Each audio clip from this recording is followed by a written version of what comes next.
So there are lots and lots of books, lots of information on the web about Lincoln's assassination. And if you start reading them all, you drive yourself crazy because there's different ideas and there's different facts and different people's points of view. So I pulled together what looked like factual information, and I did it on a chronological timeline to try to make sense of it. So hopefully it'll make sense. I started with March 4th, 1865. President Abraham Lincoln gave his oath of office for his second term as President of the United States. He spoke of ending the war that had racked the nation for 4 years.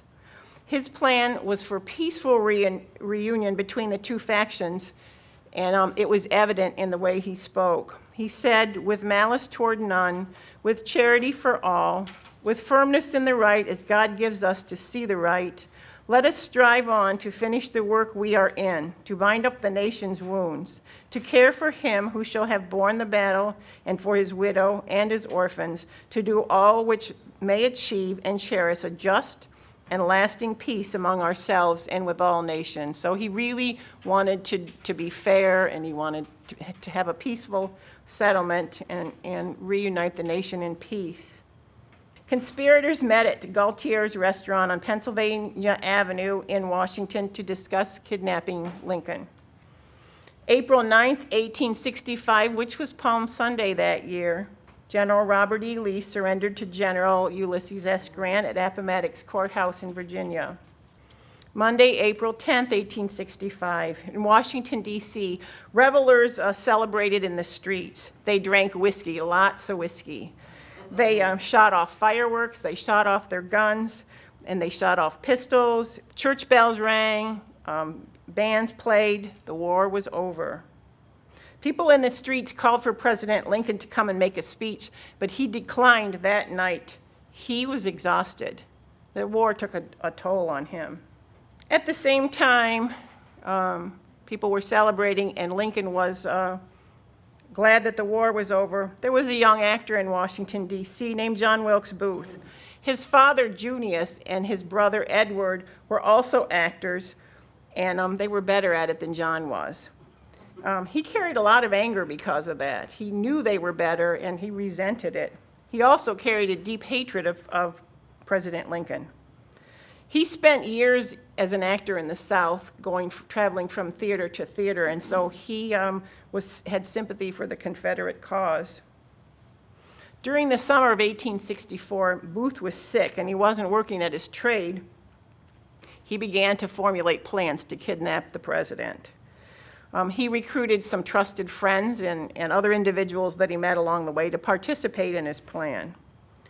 He chose people based on their expertise with weapons, their physical fitness, their knowledge of Maryland's back roads and escape routes, waterways, because he knew that if they kidnapped Lincoln, they were going to have to get him out of Washington, D.C. very quickly and into the Deep South. In October of 1864, Booth traveled to Montreal to meet with agents of Jefferson Davis, who was the president of the Confederate States. Davis had set aside more than $1 million for espionage against the Union, and some of it he had in banks in Montreal. Booth got some of the funding for his plan from this fund that was set aside in Montreal. He also received a letter of introduction that would enable him to meet some of the prominent Southern sympathizers in Maryland, which included Dr. Samuel Mudd and John Surratt. Booth, he was sort of becoming obsessed with this idea of kidnapping the president. He continued to immerse himself in this new circle of friends, and so peer pressure and just their conversation led them into more and more hatred of the president and the government of the country. They decided that kidnapping the president would be of vital national importance. He continued to meet throughout the Northeast and Maryland with other Southern sympathizers, really making very concise plans and improving his chances of success in his plot to kidnap the president. Booth's fiancée, Lucy Lambert Hale, was the daughter of John Parker Hale, who was a pro-war senator from New Hampshire. She knew nothing of Booth's plans. She also knew nothing about his interest in New York City prostitutes and in a certain young Boston teen named Isabel Sumner. So he was quite a ladies' man. Tuesday, April 11th, 1865, revelers took to the streets again to celebrate. The crowd called for the president to make an address, and he did this time, saying, "We meet this evening not in sorrow, but in gladness of heart." He continued talking about extending suffrage to literate blacks and to those who'd fought for the Union cause. Booth was present for that speech, and he was outraged. He thought giving blacks the right to vote would mean that someday a black man could become president of the United States. Booth felt that he could not let this happen. So then the kidnapping plot turned to one of murder. He decided that night he was going to kill President Lincoln on Thursday, April 13th. Later that evening, President Lincoln told his wife Mary and some visiting friends of a dream he had recently, and this gives me goosebumps. President Lincoln dreamed that he was asleep and he was awakened to pitiful sounds of mourning, but the mourners were invisible to him. He got up and looked from room to room, but he couldn't find anyone. But the sobs continued and actually grew louder. He realized in his dream he was in the White House, and he continued into the East Room, where he saw a corpse that was surrounded by soldiers, and they were acting as guards for the corpse. And he asked, "Who is dead in the White House?" And the answer was given to him by one of the soldiers, the president. He was killed by an assassin. Okay, Wednesday, April 12th, 1865. Booth had decided that he would shoot the president in a theater because that was a place he knew well. He'd acted in the theaters that were in Washington, D.C. He knew the buildings, he knew the people, so he could come and go in the theaters, had access to them. His plan was to find out if Lincoln was going to the theater that night and what theater he would be attending. And he also wanted to know if General Grant planned to come with him, because if General Grant happened to be there, he'd kill him too. So you can see he was really, I don't know if he was always kind of crazy or if it was just developing as time went on. He thought this whole plan was going to make him very, very famous, and people would thank him for it. He'd go down in history as a great man for having rid the country of President Lincoln. He decided to undertake a destruction of the entire government, having them all killed. But he would need the help of his co-conspirators to do that. Booth had enlisted the help of Lewis Powell, also known as Lewis Payne, David Harold, and George Ad Surratt. He asked his longtime friend Michael O'Loughlin to participate, but O'Loughlin wanted out after the plot turned from kidnapping to murder. Lewis Powell was a ruthless and not very bright young man who was a child and had been kicked in the head by a mule. He was given the task of killing Secretary of State William Seward. Seward was bedridden at the time because of a carriage accident. David Harold was to travel with him, see Powell safely out of Washington, D.C., because Harold was familiar with the streets and the routes out. And that's a picture of David Harold, who was going to accompany him. George Ad Surratt was a Prussian immigrant, and he operated a carriage-making shop in Maryland with his brother. During the Civil War, he rode Confederate friends back and forth across the Potomac River. While engaged in that activity, he became acquainted with John Surratt. And John Surratt was impressed with his knowledge of the back roads of Maryland, which is why he was included on the scheme to begin with. Ad Surratt was invited to Washington to meet Booth, and he was given the task of killing Vice President Andrew Johnson, who roomed at the Kirkwood House where Ad Surratt was also staying. And Booth wanted Mike O'Loughlin to kill General Grant, who the same night the others were murdered. O'Loughlin, he was back in Maryland at the time. He didn't want any part in this, but for some reason, he traveled to Washington, D.C. anyway, which was probably his downfall, because he should have distanced himself as far as he could from Booth. Thursday, April 13th, 1865, The conspirators met to finalize their plans. Booth told them if it didn't work out that night, that they would do it the next day. Just like meeting for lunch or something. If we don't do it today, we'll do it tomorrow. They discussed where their rendezvous point would be at Nanjemoy, Maryland. Ad Surratt decided at that time he wanted out. But Booth reminded him that there was evidence to connect him to the conspirators. And they'd been seen together, and he'd been riding Booth's horse, so Ad Surratt was reluctantly in. Later that day, Booth went in search of Lincoln. He had to find him so that he could find out where he was going to be that night. There were parties all over Washington, D.C., celebrating the end of the war, and Booth went from party to party but couldn't find Lincoln.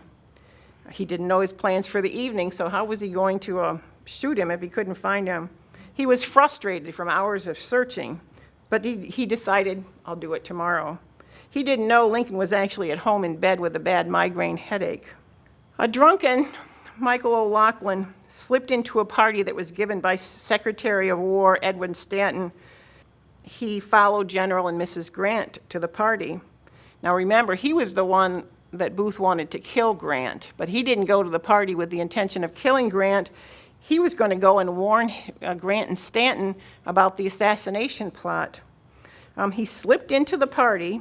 He stood only feet away from Booth, or from Grant and Stanton. He recognized General Grant because his picture had been printed. He didn't know Stanton at all. So he couldn't talk to Stanton because he didn't know him. And this part's interesting. As a former Confederate soldier, he had respect for military rank, and he couldn't muster the courage to go up and talk to the general. So that was quite a missed opportunity. Good Friday, April 14th, 1865, the Lincoln's Day began as usual. The president reminded his wife that they had a date for a carriage ride around the city later in the afternoon. Booth's day began with going to say goodbye to his fiancée, Lucy. They'd argued recently over politics. He asked for a photograph of her to remember her by, and she gave him this photograph, and he stuck it in his pocket where it remained for the rest of his life. He didn't know it was going to be the rest of his life, but it turned out being that way. Mary Todd Lincoln secured tickets to the play Aladdin, which was playing at the Grover's Theater. She also had word that the play Our American Cousin was going to be playing at Ford's Theater. This is a bill for Aladdin, the one at the Grover's Theater. The actress Laura Keene was going to be celebrating her 1,000th performance in the role as Florence Trenchard in Our American Cousin, and Mary decided that was the one they should go see. They invited the Grants to accompany them, but the Grants were leaving town to return home that afternoon. I also read one where Julia Grant didn't want to be around Mary Lincoln because she didn't like her. So that might have been part of the reason they turned it down. President Lincoln had a meeting with Secretary of War Edwin Stanton. He told Stanton that they were going to attend the theater that night, and Stanton had heard rumors about the assassination plots, and he warned Lincoln that he's risking his life if he goes out in public that way. He told Lincoln, at least take a guard with you if you're going to go do this. Lincoln sent a messenger to the theater, this is a picture of Ford's Theater, to see if their state box was available for that evening. This box was actually 2 boxes, and it had a movable petition in the center. The boxes were available to the public generally, and if somebody, a dignitary wanted to use it, they'd take the petition out and make the box bigger. And when the president attended, the box was hung with red and white and blue bunting, an American flag, and a portrait of George Washington. Booth had his mail sent to this theater, and when he arrived to pick up his mail, he overheard, so much of this is coincidence, he overheard James Ford telling the stage carpenter that the Lincolns were going to be in attendance that night. Booth now had the information that he needed to know.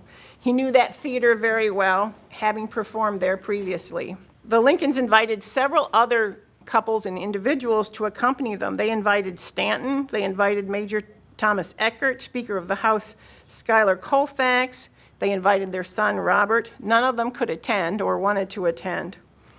It was Major Henry Reed Rathborne and his fiancée, Clara Harris, that accompanied the Lincolns that night. The bodyguard was sent to protect the president. His name was John Parker. He was stationed outside the box. He couldn't see the play. He was in this hallway. He couldn't see the play, and he became bored. He figured there was nothing that he needed to be doing, because he decided if he slipped off to get a drink, nobody would notice that he'd gone. So that's what he did. He went to a bar. So this is what the entrance to the president's box looked like. Parker had a history of negligent and inappropriate behavior, but he was never punished for that act of negligence, leaving the president unguarded. While the Lincolns enjoyed the beginning of the play, things were happening in another part of town. Lewis Powell and David Harold rode to the home of the bedridden Secretary of State William Seward. Harold was to wait outside with the horses, and then after Powell finished his job, he would come out and they'd ride off together, and they'd go to Maryland and then on to safety of the South. Powell was supposed to kill Seward. He went to the door and knocked. It was answered by William Bell, who was a young black servant. Powell told him that he had some medicine that Seward's doctor had sent, and he needed to deliver it. Bell said he would take it to Seward, and Powell told him it had to be delivered by him personally, which is kind of a silly thing, but that's what he said. He pushed past the young servant and started upstairs, not knowing what room he was going to find the secretary in. So he was going somewhere, but he didn't know where he was going. Seward's son, Frederick, was awake, and he'd come out of his bedroom by the commotion that he heard downstairs, and he stood at the top of the stairs. Powell insisted that he must deliver the medicine to the secretary.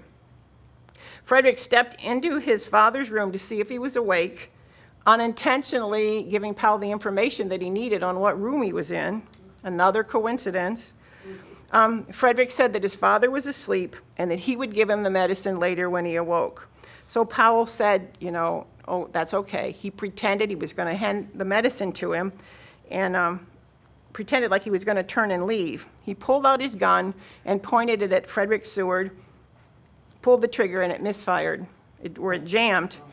But then he used the gun to pistol whip Frederick, knocking him unconscious. Will Bell, the black servant that had answered the door, ran out of the house shouting, "Murder, murder, murder."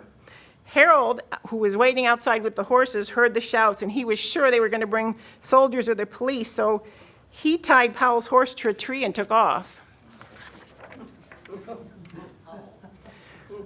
Sergeant George Robertson was stationed in Seward's room to guard him. He tried to hold the door shut, but he was slashed on the forehead by Powell. Powell must have been a very strong, as well as crazy, he must have been a very strong young man. Powell also punched Seward's daughter Fanny in the face, knocking her unconscious. They were both in the room with Seward. He then jumped on the bed and plunged his knife into Seward's neck and shoulders. The secretary had a splint on his neck from the accident, which helped to protect him. Augustus Seward, who was another son, entered the room. Now, this man was 39 years old. He was a decorated West Point graduate. He'd served in both the Mexican and the Civil Wars, and he battled the Apache. He had never been injured until now. Powell stabbed him 7 times. Robinson, the guard, staggered to his feet, and Powell stabbed him 4 times. As Powell was running out of the house, he encountered a State Department messenger, Emmerich Hansel, coming to deliver a message. He saw Powell coming at him covered in blood, and he turned around, but Powell caught him and stabbed him. Powell was in such a hurry, he just removed his knife and ran. As he ran away screaming, I'm mad," which it sounded like it was pretty accurate. Then he calmly rode off to hide in a field. Everyone that he had injured in that house would live. George Ad Surratt, who'd been having second thoughts about being involved, drank his way through the day. He left the bar he was drinking at. He got on his horse. He was so drunk that he almost fell out of the saddle. On his way back to the Kirkwood house, that's where he lived, and that's also where Vice President Andrew Johnson was staying. He was supposed to kill the president there. He decided he wasn't going to do that. He just continued drinking after he got back to the Kirkwood house and didn't make any attempt on Johnson's life. President Lincoln was not as fortunate as the other intended victims. John Wilkes Booth planned his role, seeing to every detail. He was familiar with the scripts from the play, Our American Cousin, and he planned to shoot Lincoln at a time when he knew the crowd would be roaring with laughter. The actor Harry Hawk would deliver the following line: "Don't know the manners of good society, eh? Well, I guess I know enough to turn you inside out, old gal, you sockdologizing old man trap." Booth knew that people just roared with laughter after that. Also, I looked up sockdologizing. I really couldn't find a very good answer for what it means, to tell you the truth. But it is a funny word. Booth planned to shoot Lincoln as the crowd laughed loudly, and then he was going to leap on the stage, stop for an instant, stand up tall, and deliver the Latin line, "Sic semper tyrannis," which means thus always to tyrants, and then he was going to make his exit. In the confusion of what was going on in the theater, he figured he'd be able to get out and ride to the safety of the South. The murders were all to take place at exactly 10:15, which would prevent word of one murder from being spread throughout the city, and they wouldn't be on alert. At 8 p.m., Booth went into a tavern near Ford's Theater to have another drink, and he'd run into William Withers Jr., who was Ford's orchestra director. Withers mentioned Booth's late father, Junius Booth. Booth stated that he was a better actor than his father, and Withers told him he would never be as talented as his father. Booth answered him by saying, "When I leave the stage, I will be the most talked about man in America." At 10:15, Booth entered the state box with his derringer in his right hand and a razor-sharp Bowie knife in his left. As the crowd exploded into laughter, he took aim and shot the president in the back of the head. Major Rathborne, hearing the gun, leapt to his feet and ran toward Booth. Booth raised his knife and slashed Rathborne's left arm to the bone. He threw his body out of the box and was going to run toward the stage so he could deliver his line. But he misjudged the thickness of the bunting and the flag that were draped across the box, and he got his right foot tangled up in them. And he fell, breaking his fibula bone, a complete break, just a couple of inches above the ankle. He was wearing riding boots, so his boot acted as a splint, or the bone would have come through his leg. He waved his knife around and shouted, "The South shall be free," and actor Harry Hawk ran from the stage when he saw the knife. From the state box, Rathborne shouted, "Stop that man," and Clara Harris said, "The president has been shot." The theater erupted in chaos. Men raced to the stage, hoping to climb up to the box and help the president. Others ran to the exit. Women fainted. And Booth exited through the stage door and was gone through all of this commotion. He was a very smart man, even if he was crazy. He rode through the streets just slowly in an effort to blend in with the crowds. He didn't jump on his horse and take off like crazy, and he didn't attract attention, and that's what he did. He got to the Navy Yard drawbridge, and he was stopped by a military sentry whose job it was to prevent anyone from crossing the bridge after 9 p.m. They had that in effect during the war to prevent Confederates from sneaking into the city. He talked the guy into letting him cross the bridge. He had decided it's probably safe now because the war is over. So he let Booth pass, and shortly after Booth came David Harold. He was the one who was supposed to be with the horses. He was also allowed to pass. So Booth and Harold made it into Maryland. Across town at the Grover's Theater, an unknowing crowd was enjoying their evening. A man burst into the theater and shouted that the president had been shot. And then a soldier stood up and told the people to return to their seats. He explained that it was a ruse of pickpockets, hoping to make everybody dash for the doors, and in the excitement, he'd be stealing their things. So the people returned to their seats. And then there was a young man who was reciting a poem on the stage. He picked up again to recite his poem, but someone told him that it was actually true, the president was shot. And so he made that announcement. Tad Lincoln, the president's 12-year-old son, was at that performance with a White House staffer. He collapsed shouting, "They've killed Papa Dead, they've killed Papa Dead." In the streets, Crowds raced toward Ford's Theater to see if it was really true. One man shouted, "I'm glad it happened." He was beaten and kicked unconscious. His clothes were torn off, and he was dragged to a lamppost. They were going to lynch him. He was rescued by members of the Union cavalry. Back at the theater, 23-year-old Dr. Charles Leal attended Lincoln. He had come to the theater because he knew that the president was going to be there that night, and he hoped to see him in person. He couldn't find a wound on Lincoln. Due to the fact that Rathborne was stabbed, he assumed that the president was also stabbed, so he started examining his body for stab wounds, and he couldn't find anything. And there was no bleeding, so he couldn't find out what the problem was. Wow. He ran his hands through Lincoln's hair, and he discovered there was a small blood clot in the back of his head. And when he removed his finger, he pulled that blood clot off at the same time, and Lincoln began to breathe better. His breath was very shallow prior to that, and also he began to bleed profusely. This continued to happen. It would clot up, and Lincoln, there would be a lot of pressure on his brain, and his breathing would become very shallow.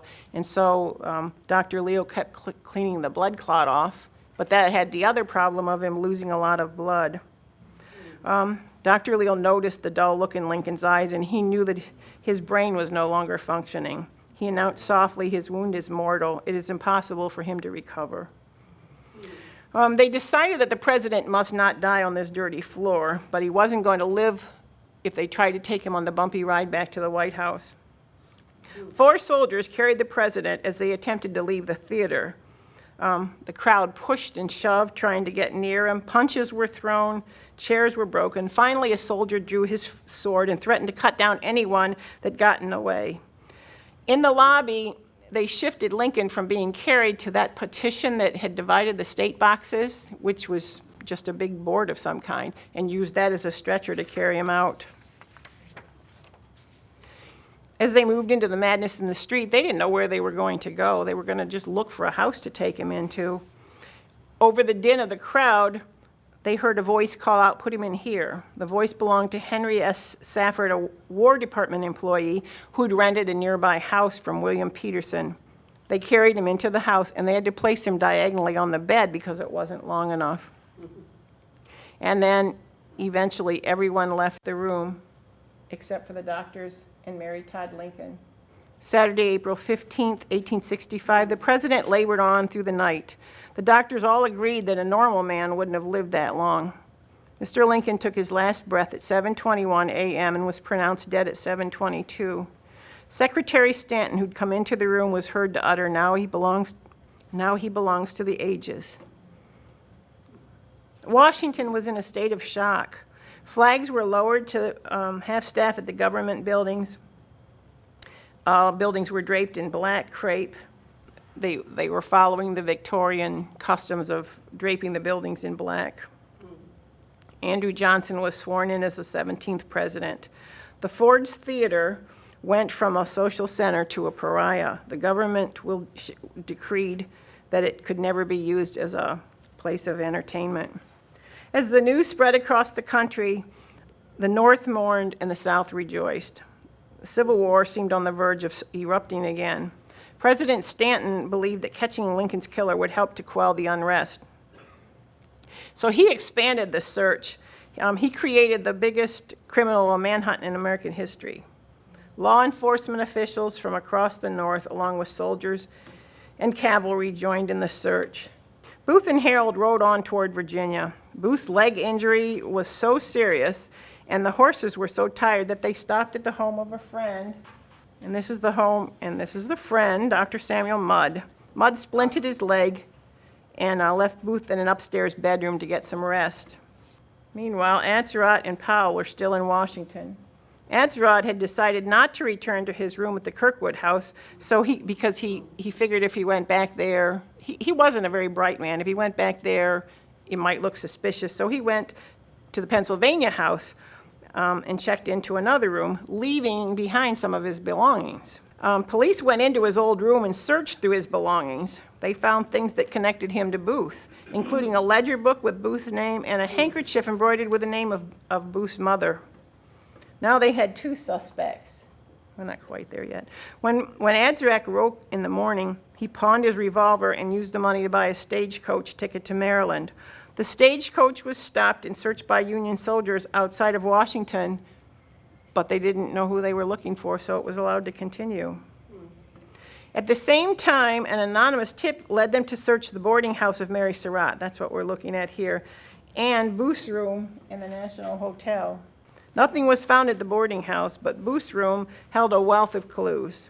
There they found a business card with the name J. Harrison Surratt and a letter from another conspirator, Samuel Arnold, implicating Michael O'Loughlin. It was becoming more and more obvious that Booth did not act alone. Saturday, April 15th to Easter Sunday, April 16th, 1865, David Harold realized that he and Booth must continue riding on if they were to reach the safety of the Deep South. He woke Booth around dusk, helped him downstairs. Now remember, Booth has a compound fracture on his leg, and he got him into the saddle. The 2 of them took off and wandered and got lost in the swamp. This must have been some swamp. It sounded like it covered a very large area. They were cold. They couldn't make a fire because of fear that the fire was going to be spotted. They're supposed to be met by a man who's going to ferry them across the Potomac, and then they could continue on their way down south. Late Sunday afternoon, Thomas Jones came to them to tell them that he was the man who was going to ferry them across.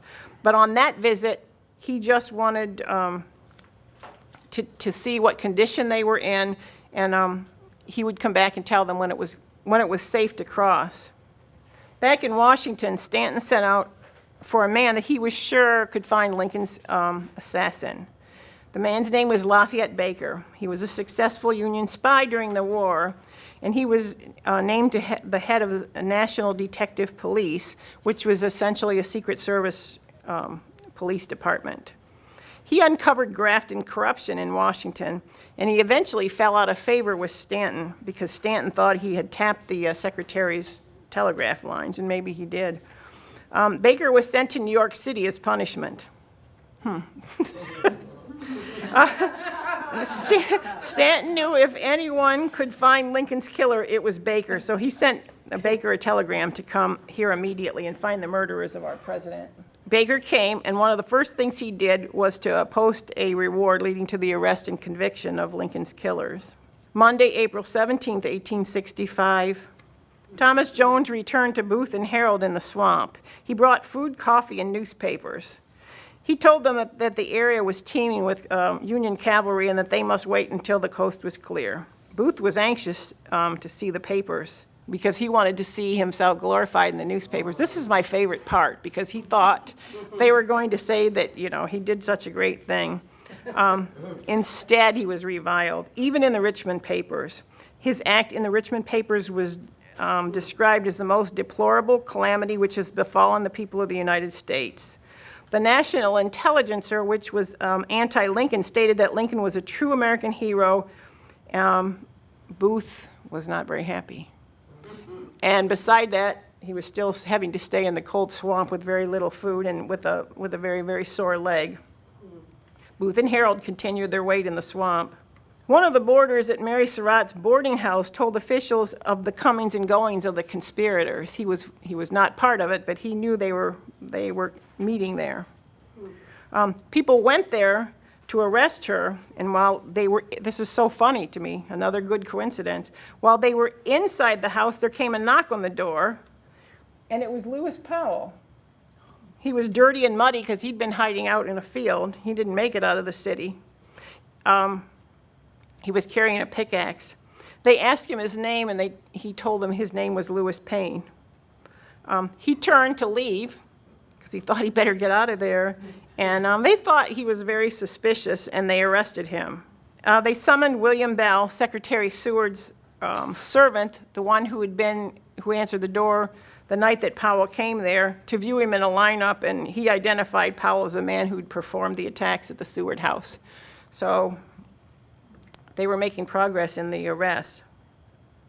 Tuesday, April 18th, 1865. The military now has combined forces of 700 Illinois cavalry, 600 members of the 22nd Colored Troops, and 100 men from the 16th New York Cavalry, searching the Maryland swamps and countryside for Booth and Harold.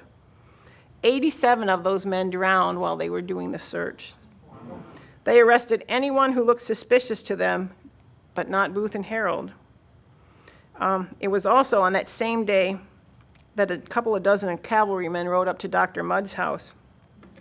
They'd been informed of his activities by his cousin George, who was a Union sympathizer. Mudd had confided in his cousin, so his cousin had the information they needed. When they questioned Mudd, he was vague in his answers to the questions they asked, but they really didn't have proof that he was part of it, so they rode off that time without him, but they were determined to find more evidence against him. Wednesday, April 19th, 1865, Washington, D.C. and the country is in mourning. Lincoln's funeral was held in the East Room of the White House. 600 mourners filled the room. Must be a big room. I don't think I've ever been in it, but if it could hold 600. And it was lit by candles. All of the mirrors in the room were covered with black, which was another Victorian custom. Mary Lincoln was too distraught to attend, so she stayed in her room, where she stayed for the next 5 weeks. Following the service, Lincoln's funeral processed through the streets of Washington, where 100,000 mourners lined the streets. They created, again in the good Victorian tradition, mourning cards and images. There he is with George Washington. They wrote poems, songs. That was their way of expressing their mourning. Okay, Thursday, April 20th, 1865, George Ad Surratt had decided not to follow Booth's escape route, but rather to hide in plain sight in the Maryland countryside. Like I told you, he wasn't a very bright man. He stayed with family and friends, and actually that plan might have been good if he didn't say something. While he was having dinner, he boldly supported Lincoln's assassination, and some of the people at the dinner were unknown to him. Someone alerted the authorities, and the cavalry detachment showed up and arrested him. Friday, April 21st, 1865, the caskets of Abraham Lincoln and his son Willie are placed on the train for a destination of Springfield, Illinois' Oak Ridge Cemetery. Willie had died while the president was in office, and so they took up his casket, and they were going to take it to Springfield to be buried with his father. The train was going to stop in 12 cities and pass through 444 communities along the way. Okay, we don't want to look at him yet. 30 million people viewed the train as it passed. The cavalry returned to the Mudd house and arrested Mudd. This is the 6th day now that Booth and Harold have spent in the cold, bug-ridden swamp. They ate only what Jones brought them once a day, and otherwise they waited until Jones thought it was safe for them that they could cross. He came that day and told them that it was finally time that they could do it, but they had to be very careful. He gets them into a boat, and they shove off, and he leaves. He wasn't going in the boat with them. It was dark when they would do this at nighttime. They headed in the wrong direction. I don't know if you can see this very well. They intended to go in this area. They intended to just go right across to Virginia, but instead they went back over here, and they were back in Maryland. So it was a good plan if it was executed the way it was intended. I don't know how they knew where they were either when they landed, because there wouldn't have been state signs declaring where they were or lights, but they knew they were in Maryland. So they hid, and then they waited for another day to start out for Virginia. The next time they made it. Monday, April 25th to Tuesday, April 26, 1865, Lafayette Baker in Washington had been notified of the progress of the search that was going on in the swamps of Maryland. He learned that the two fugitives had crossed over the river into Virginia. He sent a group of cavalrymen off on a steamship to pick up the trail. His cousin, Luther Baker, is among that group. On a hunch, Luther Baker, this is another good coincidence. He didn't have anything that he was going on, but he had his men surround the house and the barn of a property that was about 300 yards off the main road. It was the home of Richard Garrett and his family. Booth and Harold are there. They told Garrett that Booth was a former Confederate soldier on his way home. So the Garretts took them in and fed them and gave them a place to sleep. But word came to the house that a group of Federal cavalry were nearby. Booth reacted with fear, which alarmed the Garretts. And then he told Booth and Harold that they had to leave, but they refused. So Garrett told them they could sleep in the barn. I don't know why he thought he would be any less implicated if they were sleeping in his barn than in his house, but I guess he could say that they just went in there and he didn't know it. But then he worried that they might steal his horses and leave with them, so he had his two sons, John and William, sleep outside the barn. And they were armed with pistols in case they tried to take the horses. Booth didn't know that the brothers were outside the barn or that the barn was surrounded by soldiers. At 2 a.m., John Garrett stepped into the barn and told the fugitives to give up their weapons. They were surrounded. Booth told him to get out or he would be shot. So Garrett left and he locked the barn door behind him. And this is a picture of what's going to happen. Well, Harold decided that he wanted out. He figured that he didn't really do anything and he wanted to go home. He was tired of sleeping in the swamp and not having enough food and being cold. So Booth called out from the barn that Harold was coming out to surrender. And he surrendered and he was arrested. He didn't get to go home like he thought. The soldiers told Booth to come out or they would set the barn on fire. Booth called out, "Throw open the door and let's have a fair fight." Lieutenant Baker opened the door, and as Booth jumped out and aimed to shoot him, Sergeant Boston Corbett fired at Booth and paralyzed him from the neck down. They had set fire to the barn, so they pulled Booth from the burning barn. He was still alive, but he was dead by morning. Secretary Stanton took over the task of arresting all the conspirators. In the next several months, they made dozens of arrests. A lot of the people had nothing to do with it, but they were not going to let anybody get away. Of the many that were arrested, 8 individuals were punished. Mary Surratt, Lewis Powell, George Ad Surratt, and David Harold were condemned to hang. And this, again, to me, this is a Victorian-style thing where it's very dramatic, showing their faces of their pictures of their faces over where their bodies are hanging. Michael O'Loughlin, Samuel Mudd, Ned Spangler, who was an employee at Ford's Theater, and Samuel Arnold, who'd been part of the kidnapping plot, but he later wanted out, they were sentenced to prison. And the story didn't end here for Rathborne. It ended for Lincoln and the assassins were taken care of. But I ran upon this and it was very interesting. Major Henry Rathborne, his physical wounds healed. Remember, he was the one that was cut to the bone by Booth in the theater box. But he suffered mentally for the rest of his life. He anguished over his inability to save the president.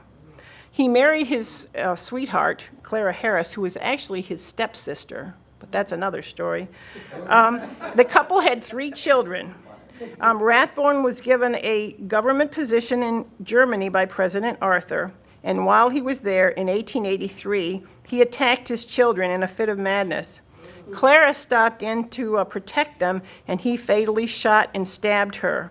He was sent to the asylum for the criminally insane, and he remained there until his death in 1911. So maybe he would have gone insane anyway. Maybe his inability to save the president had something to do with it, but I don't know. So that's what I have.